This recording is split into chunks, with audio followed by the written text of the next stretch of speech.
आज की इस वीडियो में हम बात करने वाले हैं दिल्ली होम गार्ड्स की नई भर्ती के बारे में और मैं आपको इस वीडियो में बताऊंगा कि आप किस प्रकार यह फॉर्म बड़ी आसानी से भर सकते हो। वीडियो शुरू करने से पहले आपसे एक रिक्वेस्ट है कि अगर आप हमारे इस चैनल पर पहली बार आए हो तो प्लीज चैनल को सब्सक्राइब कर लीजिए ताकि इस तरह की वीडियो आपको आगे भी मिलती रहे। बात करते हैं कुछ इंपॉर्टेंट डेट्स के बारे में। तो इस फॉर्म की स्टार्टिंग 24 जनवरी से हो गई है और इसकी लास्ट डेट है 13 फरवरी 2024 तक। बात करें क्वालिफिकेशन की तो इस फॉर्म को भरने के लिए आपका 12वीं पास होना जरूरी है और इस फॉर्म के अंदर हाइट की रिक्वायरमेंट है जो कि मेल के लिए 165 सेंटीमीटर है और फीमेल के लिए 152 सेंटीमीटर रखी गई है। और अगर आप दिल्ली के डोमिसाइल हैं तो ही आप ये फॉर्म भर सकते हैं, यानी कि आपका दिल्ली का निवासी होना आवश्यक है इस फॉर्म को भरने के लिए। चलिए अब चलते हैं मुख्य वेबसाइट की तरफ और जान लेते हैं कि आपको ये फॉर्म भरना कैसे है। ये इस फॉर्म की मुख्य वेबसाइट है, इसका लिंक मैं आपको डिस्क्रिप्शन में दे दूंगा, आप वहां क्लिक करके डायरेक्ट यहाँ तक पहुंच सकते हो। इस फॉर्म में रजिस्ट्रेशन करने के लिए आपको अप्लाई ऑनलाइन पर क्लिक करना है और इसके बाद आपके सामने एप्लीकेशन पेज ओपन होकर आ जाएगा। यहाँ पर सबसे पहले है रजिस्ट्रेशन डिटेल्स। तो यहाँ पर आपको पर्सनल इन्फॉर्मेशन ऐड करनी है अपनी। सबसे पहले है एप्लीकेंट्स नेम। यहाँ पर आपको आपका नाम भरना है। ध्यान रहे आपका नाम आपको 10th क्लास की मार्कशीट के हिसाब से यहाँ पे भरना होगा। इसके बाद है ईमेल आईडी। यहाँ पर आपको अपनी ईमेल आईडी देनी है। ध्यान रहे आपकी मेल आईडी चालू होनी चाहिए क्योंकि इस वैकेंसी के रिगार्डिंग कोई नोटिफिकेशन आएगा तो आपकी ईमेल आईडी पर ही भेज दिया जाएगा, इसलिए मेल आईडी वो डाले जो कि चालू हो और आप उसका यूज कर रहे हो। इसके बाद है फादर्स हस्बैंड नेम। यहाँ पर आपको फादर नेम ऐड करना है यानी कि टाइप करना है और अगर आप मैरिड हैं तो यहाँ पर आप हस्बैंड नेम भी टाइप कर सकते हैं। इसके बाद है कैटेगरी। यहाँ पर आपको आपकी कैटेगरी सिलेक्ट करने की, आपकी कैटेगरी क्या है, आप जनरल हो, ओबीसी हो, एससी हो, एसटी आप सिलेक्ट कर लोगे। और इसके बाद है जेंडर, मेल फीमेल आप सिलेक्ट कर लेंगे।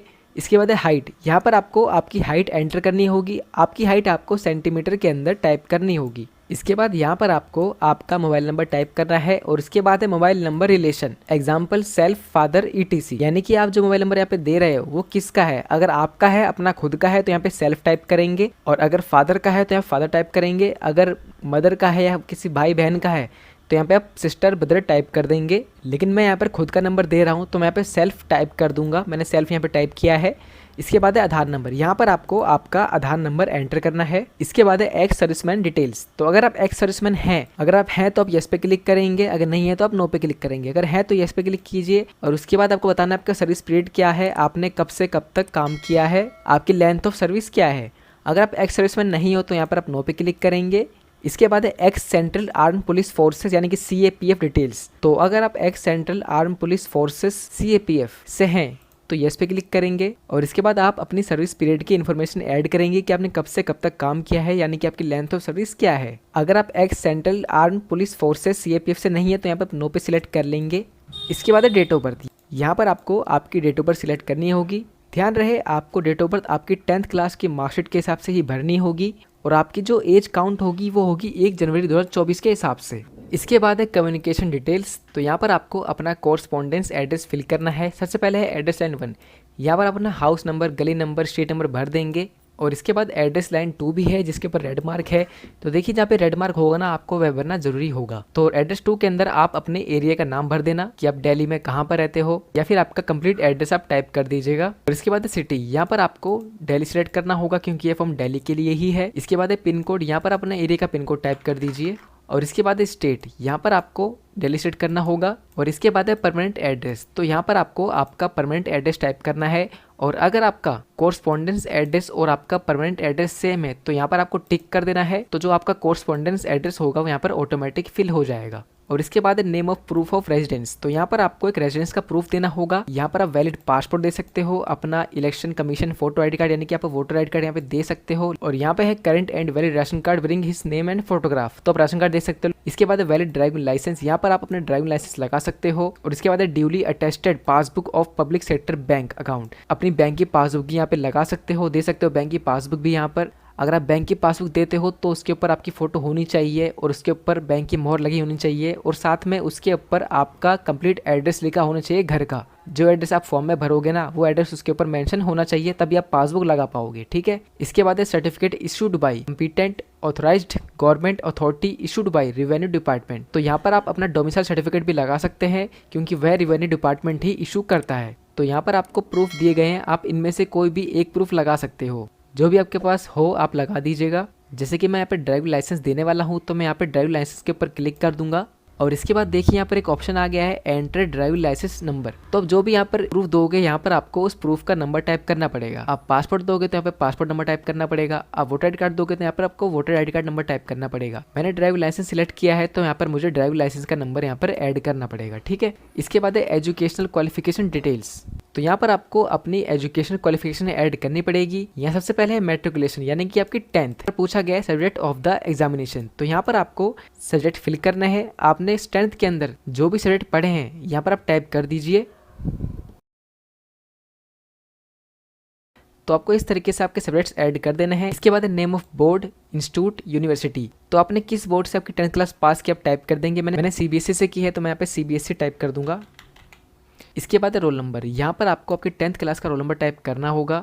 और इसके बाद है ईयर ऑफ पासिंग कि आपने 10th क्लास कौन से साल के अंदर पास किया आप यहाँ पे सिलेक्ट कर लोगे। इसके बाद है परसेंटेज ऑफ मार्क्स की आपकी 10th क्लास के अंदर कितनी परसेंटेज आई थी आपको यहाँ पर टाइप कर देनी है। और इसके बाद है इंटरमीडिएट 10+2। यहाँ पर आपको 12th क्लास की इन्फॉर्मेशन ऐड करनी है। सबसे पहले है सब्जेक्ट ऑफ द एग्जामिनेशन कि आपने 12th क्लास के अंदर कौन कौन से सब्जेक्ट पढ़े हैं, आपको उनके नाम यहाँ पर ऐड कर देने हैं। इसके बाद है नेम ऑफ बोर्ड। तो आपने 12th क्लास कौन से बोर्ड से पास किया आप यहाँ पे बोर्ड का नाम टाइप कर देंगे। इसके बाद है रोल नंबर। यहाँ पर आपको आपकी 12th क्लास का रोल नंबर टाइप कर देना है। इसके बाद है ईयर ऑफ पासिंग कि आपने 12th क्लास कौन से साल में पास किया आप यहाँ पे सिलेक्ट कर लेंगे। और इसके बाद है परसेंटेज ऑफ मार्क्स कि आपने 12th के अंदर कितने परसेंटेज प्राप्त किए यहाँ पे आप टाइप कर देंगे। तो यहाँ पर आप जो इन्फॉर्मेशन ऐड करोगे इससे आपको बोनस मार्क्स मिलेंगे। और ध्यान रखिए bonus marks will be awarded only for दूस candidate who have 2 year and above experience. तो जिन कैंडिडेट्स के पास 2 साल या फिर उससे अधिक का एक्सपीरियंस है तो उनको यहाँ पर बोनस मार्क्स दिया जाएगा।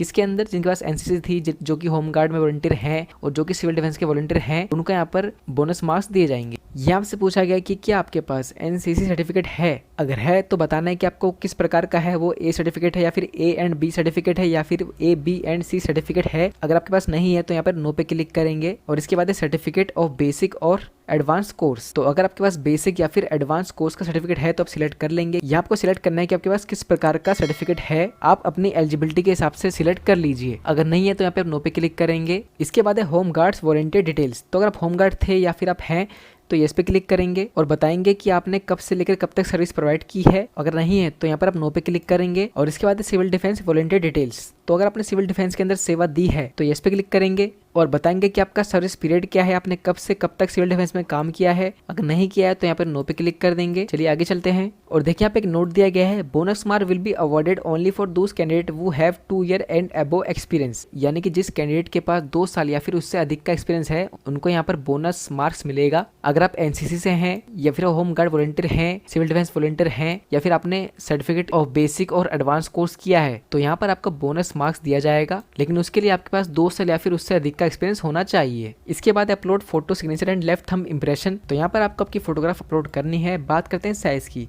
तो कम से कम 20 KB और मैक्सिमम आपको 50 KB तक की फोटो अपलोड करनी होगी। बात करते हैं फॉर्मेट की तो यहाँ पर आपको JPEG और JPG फॉर्मेट के अंदर आपकी फोटो अपलोड करनी होगी। और ध्यान रखें कि आपकी फोटोग्राफ का बैकग्राउंड लाइट होना चाहिए, लाइट कलर के अंदर होना चाहिए। और यहाँ पर प्रेफर किया गया है कि यहाँ पर आप व्हाइट बैकग्राउंड का यूज करें। और इसके बाद सिग्नेचर ऑफ द एप्लीकेंट। तो यहाँ पर आपको सिग्नेचर अपलोड करना होगा। बात करते हैं साइज की तो कम से कम आपको 10 KB और मैक्सिमम 50 KB तक का सिग्नेचर आप अपलोड करना होगा। बात करते हैं फॉर्मेट की तो फॉर्मेट रहेगा JPEG और JPG फॉर्मेट। और इसके बाद अपलोड लेफ्ट थंब इंप्रेशन। बात करते हैं साइज की तो साइज रहेगा कम से कम 10 KB और मैक्सिमम 50 KB तक। और बात करते हैं फॉर्मेट की तो यहाँ पर फॉर्मेट रहेगा JPEG और JPG फॉर्मेट। तो अपलोड करने के लिए आपको यहाँ पे चूज फाइल पर क्लिक करना होगा और आप अपनी फोटो सिलेक्ट कर लेंगे। और इसके बाद आपको अपलोड पर क्लिक करना है और आपकी फोटोग्राफ अपलोड हो जाएगी। इसी प्रकार आपको आपका सिग्नेचर और आपका लेफ्ट थंब इंप्रेशन अपलोड कर लेना है। डॉक्यूमेंट्स अपलोड करने के बाद आपको प्रीव्यू पर क्लिक करना है और इसके बाद आपको दिखेगा जनरेट एंड एंटर OTP। तो आपको इस पे क्लिक करना है और इसके बाद आपके मोबाइल नंबर पर या फिर आपके मेल ID पर एक OTP आएगा। आपको वह OTP यहाँ पे टाइप करना है और आपको यहाँ पर यह कैप्चा कोड टाइप करना है 329771। और इसके बाद यहाँ पर आपको डिक्लेरेशन के ऊपर यहाँ पे टिक करना होगा। देख लीजिए अगर फॉर्म में कुछ गलती है तो यहाँ पर आप चेक कर लीजिए और एडिट एप्लीकेशन पे क्लिक करके गलती ठीक कर लीजिए। और सब कुछ ठीक है तो यहाँ पे सबमिट पे क्लिक कर दीजिए। ये आपसे कहा जा रहा है कि आप सबमिट करने के बाद कुछ भी चेंज नहीं कर पाओगे तो कुछ गलती तो ठीक कर लो, वरना आप यहाँ पे ओके पे क्लिक कर दो। और इसके बाद यहाँ पर आपके सामने एक पेमेंट रेफरेंस नंबर शो होगा, आपकी डेट ऑफ बर्थ शो होगी। और यहाँ पर एप्लीकेशन स्टेटस के अंदर शो हो रहा है इनकम्प्लीट, क्योंकि हमने पेमेंट नहीं की है। पेमेंट करने के बाद ही यहाँ पर कंप्लीट शो होगा। पेमेंट करने के लिए आपको I accept terms and condition पर क्लिक करना है और इसके बाद आपको पे नाउ पर क्लिक करना है। उसके बाद यहाँ पर आपको पेमेंट करनी होगी। यहाँ पर आपको पेमेंट करने के लिए काफी सारे ऑप्शन शो हो रहे हैं, आप इनमें से किसी भी ऑप्शन से पेमेंट कर सकते हो। तो आप पेमेंट कर लीजिए